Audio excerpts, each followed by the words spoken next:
Children and parents are getting ready for the new school year, and there's a new push tonight to address youth mental health. Welcome back, everyone. I'm Anna Laurel, in for Marcella Lee. I'm Carlo Cicchetto. The state has money this year to recruit more than 12,000 mental health professionals and get them into school systems, but there are major hurdles to make that a reality. Our political reporter Morgan Rynor has more on how the program will work.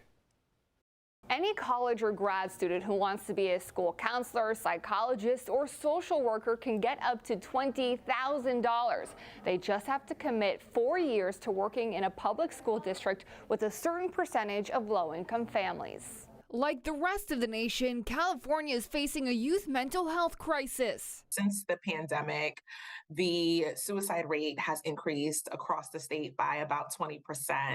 And that's even worse for our Black youth. And that number has increased, and it's been about 28% increase since 2020. LaShawn Francis is the director of behavioral health for Children Now, a research, policy, and advocacy group that focuses on children's well-being. We have outlined how many kids don't feel that they have at least one caring adult on campus to support their needs.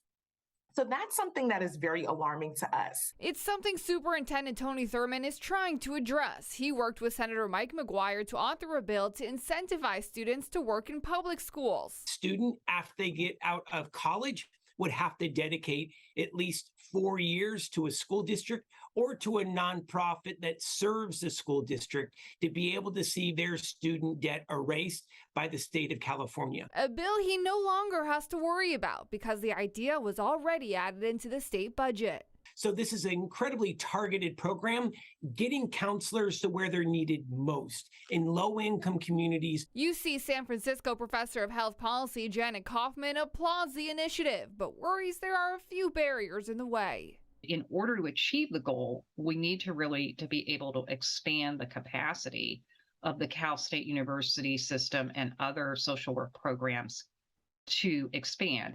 And I'm emphasizing Cal State because the majority of our Masters of Social Work programs are at Cal State campuses. She said students are currently being denied entry to these programs because there are not enough faculty to teach. I asked the senator if this program only applies to students or if someone already working in the mental health professional field decides they want to switch over to public education, would they qualify for the same benefits? He told me it's something he's definitely going to look into, but for right now, it only applies to students.